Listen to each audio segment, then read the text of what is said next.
आज पश्चिम बंगाल में टीएमसी का घोषणा पत्र जारी किया जाएगा, जहां ममता चोट के बाद पहली बार मंच पर व्हील चेयर पर नजर आ सकती हैं।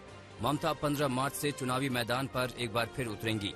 ममता बनर्जी 15 मार्च से जनसभा की शुरुआत करेंगी। ममता 15 मार्च को पुरुलिया, 16 मार्च को बांकुरा और 17 मार्च को झारग्राम में रैली करेंगी। पश्चिम बंगाल की मुख्यमंत्री ममता बनर्जी के चोटिल होने को लेकर विशेष पर्यवेक्षकों की टीम ने निर्वाचन आयोग को रिपोर्ट सौंपी है। रिपोर्ट में कहा गया कि मुख्यमंत्री दुर्घटना की वजह से घायल हुई हैं। मुख्यमंत्री भारी सुरक्षा के बीच थीं। पर्यवेक्षकों ने किसी भी तरह के हमले की आशंका को नकार दिया है। वहीं मुख्य सचिव आलापन बंदोपाध्याय ने भी निर्वाचन आयोग को अपनी नई जांच रिपोर्ट सौंप दी है। पश्चिम बंगाल के चुनाव में किसान आंदोलन की एंट्री हो चुकी है। आज किसान नेता राकेश टिकैत का बंगाल दौरे का दूसरा दिन है, जहां वो सिंगूर में जनसभा करेंगे। इससे पहले नंदीग्राम में राकेश टिकैत ने जनसभा में बीजेपी के खिलाफ वोट करने की अपील की। राकेश टिकैत ने खेला होबे की हुंकार भी भरी। क्या खेल होने वाला है देश में? खेला होए खेला, क्या खेला होए वो देखना है, वो बताएंगे आप। आज से अमित शाह पश्चिम बंगाल के 2 दिन के दौरे पर हैं, जहां वो खड़गपुर में रोड शो करेंगे।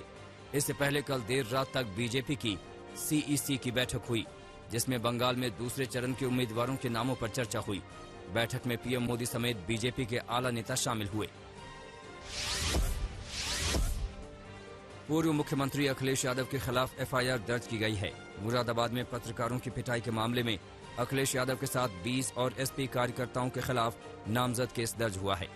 अखिलेश के खिलाफ धारा 147, 342 और 323 के तहत एफआईआर दर्ज हुई। ये एफआईआर मुरादाबाद के थाना पकबारा में दर्ज की गई है। बिहार विधानसभा में कल शराब को लेकर जमकर हंगामा हुआ। मामला हाथापाई तक पहुंच गया, जिसके बाद मार्शल को हालात काबू करने पड़े। विपक्ष बिहार सरकार के मंत्री राम सूरत राय के इस्तीफे को लेकर हंगामा कर रहा था। विपक्ष के नेता तेजस्वी यादव राजभवन से मार्च कर राज्यपाल से मिलकर लौटे थे। उसी समय विपक्ष के नेता हंगामा करते हुए वेल में जा पहुंचे।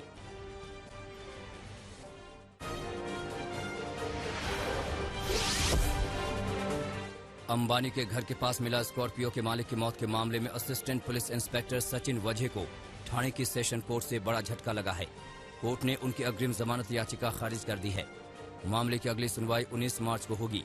पुलिस अधिकारी सचिन वझे कल दक्षिण मुंबई में एनआईए के सामने पेश हुए और पिछले महीने उद्योगपति मुकेश अंबानी के घर के बाहर विस्फोटकों से लदे एसयूवी वाहन पाए जाने के मामले में अपना बयान दर्ज कराया। महाराष्ट्र में कोरोना की रफ्तार जारी है। लगातार दूसरे दिन 15,000 से ज्यादा नए केस सामने आए हैं। वहीं 24 घंटे में 88 लोग कोरोना की वजह से अपनी जान गंवा चुके हैं। वहीं दिल्ली में लगातार तीसरे दिन कोरोना के 400 से ज्यादा केस सामने आए हैं। सीएम अरविंद केजरीवाल ने लोगों से वैक्सीन लगाने की अपील की है। श्री अमरनाथ जी श्राइन बोर्ड ने यात्रा की तारीखों का ऐलान कर दिया है। इस बार अमरनाथ यात्रा 28 जून से शुरू होकर 22 अगस्त को खत्म होगी। यात्रा के लिए एडवांस रजिस्ट्रेशन 1 अप्रैल से शुरू होगा। सुरक्षा के चलते इस बार यात्रा 56 दिन तक चलेगी। आषाढ़ चतुर्थी से लेकर रक्षाबंधन तक श्रद्धालु बाबा अमरनाथ के दर्शन कर सकेंगे। ओशो कम्यून की 3 एकड़ जमीन बेचने के मामले में विवाद गहराता जा रहा है। इसमें 2 प्लॉट की कीमत 107 करोड़ रुपए लगाई गई है। ये पूरा मामला मुंबई चैरिटेबल कमिश्नर के यहां पहुंच गया है, जहां इस मामले में 15 मार्च को सुनवाई होगी। आज भारत और इंग्लैंड के बीच दूसरा T20 मुकाबला खेला जाएगा। सीरीज के सारे मैच मोटेरा के नरेंद्र मोदी स्टेडियम में हो रहे हैं। पहला मैच हारने के बाद टीम इंडिया सीरीज में 0-1 से पीछे है।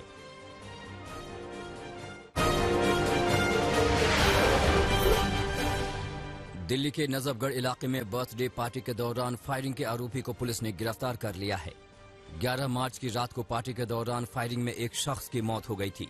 पुलिस के मुताबिक पार्टी में डीजे के गाने को लेकर विवाद हुआ था, जिसके बाद आरोपी ने फायरिंग कर दी, जिसमें एक शख्स की मौत हो गई। वारदात के बाद आरोपी मौके से फरार हो गया था, जिसे पुलिस ने गिरफ्तार कर लिया है। दिल्ली के ब्रह्मपुरी रोड पर एक दूध कारोबारी को बदमाशों ने गोली मार दी। घायल कारोबारी को अस्पताल में भर्ती कराया गया है। पुलिस के मुताबिक मनोज नाम का कारोबारी अपनी दुकान पर बैठा था, तभी अज्ञात बदमाशों ने उसे गोली मार दी। पुलिस कारोबारी को गोली मारने वाले आरोपियों की तलाश में जुटी है। हरियाणा के पानीपत की शास्त्री कॉलोनी में एक युवक का शव बरामद हुआ है। युवक का चेहरा ईंट से बुरी तरह कुचला हुआ था। पुलिस ने मौके से शराब की बोतलें भी बरामद की हैं। माना जा रहा है कि हत्या से पहले युवक से लूटपाट की कोशिश की गई। मृतक की जेब से एक डायरी और बिना सिम का मोबाइल फोन बरामद हुआ है। डायरी में लिखी गई जानकारी के आधार पर पुलिस मृतक की शिनाख्त करने की कोशिश कर रही है। यूपी के झांसी में पुलिस ने 2 साइबर अपराधियों को गिरफ्तार किया है। दोनों आरोपी पहले धोखे से लोगों की महत्वपूर्ण जानकारियां हासिल करते थे, इसके बाद उनके खातों से नकदी उड़ा देते थे। दोनों आरोपियों के पास से नकदी, मोबाइल, सिम कार्ड और डेबिट कार्ड बरामद हुए हैं। गाजियाबाद के करहेड़ा इलाके में हिंडन पुल के पास उस वक्त अफरा तफरी मच गई जब नहाते हुए 2 बच्चे नदी में डूब गए। पुलिस ने मौके पर पहुंचकर स्थानीय गोताखोरों की मदद से बच्चों की तलाश की, लेकिन उन्हें कामयाबी नहीं मिली, जिसके बाद एनडीआरएफ की टीम को मौके पर बुलाया गया, लेकिन 2 बच्चों का पता नहीं लग सका। बिहार के बेगूसराय में पति की पिटाई से एक महिला की मौत हो गई। मामला लोहिया नगर के बागी मोहल्ले का है। मृतका के भाई का आरोप है कि उसकी बहन का पति लगातार 2 लाख रुपए के लिए दबाव बना रहा था। जब महिला ने मायके से पैसे लाने से इनकार कर दिया तो पति ने उसे बेरहमी से पीटा। गंभीर हालत में महिला को अस्पताल में भर्ती कराया गया, जहां इलाज के दौरान उसकी मौत हो गई। पुलिस ने आरोपी पति को गिरफ्तार कर लिया है।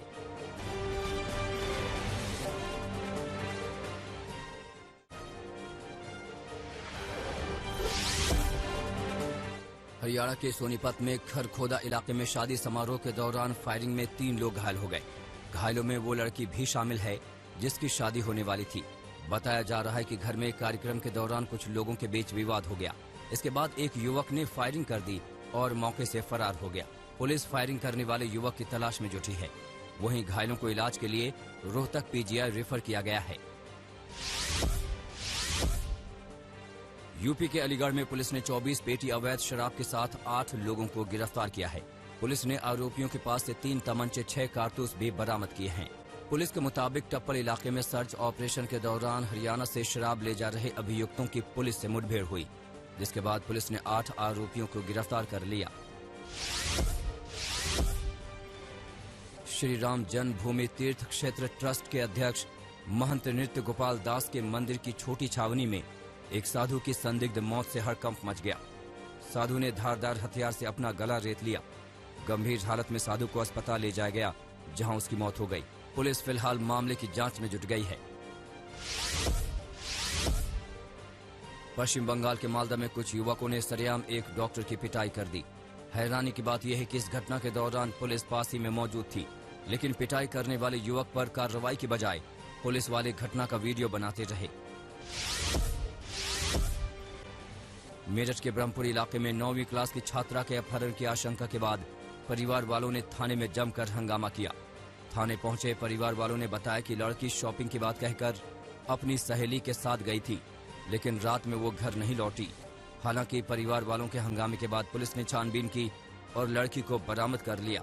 पुलिस लड़की से पूछताछ कर पूरे मामले की जांच कर रही है। यूपी के अलीगढ़ में रेप का झूठा केस दर्ज कराने के मामले में पुलिस ने 2 आरोपियों को गिरफ्तार किया है। पुलिस के मुताबिक दोनों ने महिला को लालच देकर एक शख्स पर रेप का झूठा केस दर्ज कराया था। पुलिस की जांच में दोनों आरोपियों की साजिश का खुलासा हुआ।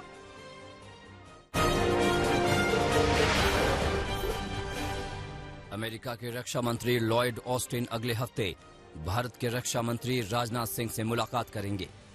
दोनों देशों के बीच बड़ी रक्षा साझेदारियों पर चर्चा होगी। पेंटागन के शीर्ष अधिकारियों के मुताबिक भारत और अमेरिका के बीच रक्षा साझेदारी में इजाफा करने की प्राथमिकता है।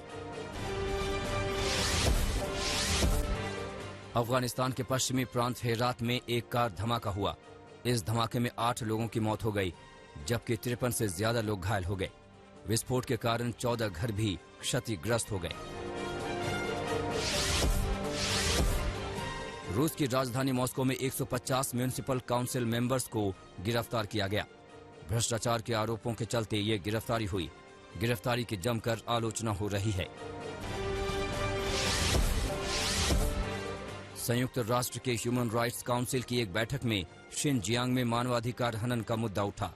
64 देशों ने चीन के खिलाफ क्यूबा के प्रतिनिधि नेता के प्रस्ताव का समर्थन किया। चीन शिनजियांग में विगर मुसलमानों पर अत्याचार करता रहा है। पराग्वे की राजधानी में राष्ट्रपति के खिलाफ लोगों ने विरोध प्रदर्शन किया। कोरोना से लड़ाई में लापरवाही और भ्रष्टाचार का आरोप लगाते हुए लोगों ने राष्ट्रपति से इस्तीफे की मांग की। हांगकांग की नेता कैरी लाम ने इलेक्टोरल सिस्टम में सुधार को लेकर सहमति जताई। इलेक्टोरल सिस्टम में सुधार के बाद हांगकांग को लाभ मिलने की उम्मीद जताई जा रही है। दुनिया भर में कोरोना के मामलों में भारी बढ़ोतरी हुई है। संक्रमितों की संख्या 11,97,00,000 के पार हो गई है। महामारी में 26,53,000 से अधिक की जान गई है, जबकि अब तक 9.5 करोड़ लोग ठीक हो चुके हैं। ट्यूनीशिया में रूस की स्पुतनिक वी के साथ वैक्सीनेशन अभियान शुरू किया गया। सबसे पहले राजधानी ट्यूनिस के स्वास्थ्य कर्मियों और मंत्रियों को वैक्सीन लगाई जा रही है। नमस्कार, मैं हूं अंशु शर्मा और हमें उम्मीद है कि आपको ये वीडियो जरूर पसंद आया होगा। ऐसे ही बाकी वीडियो देखने के लिए देखते रहिए द इंडियन समाचार और वीडियोस पसंद आने पर हमारे चैनल द इंडियन समाचार को लाइक, शेयर और सब्सक्राइब करना ना भूलें।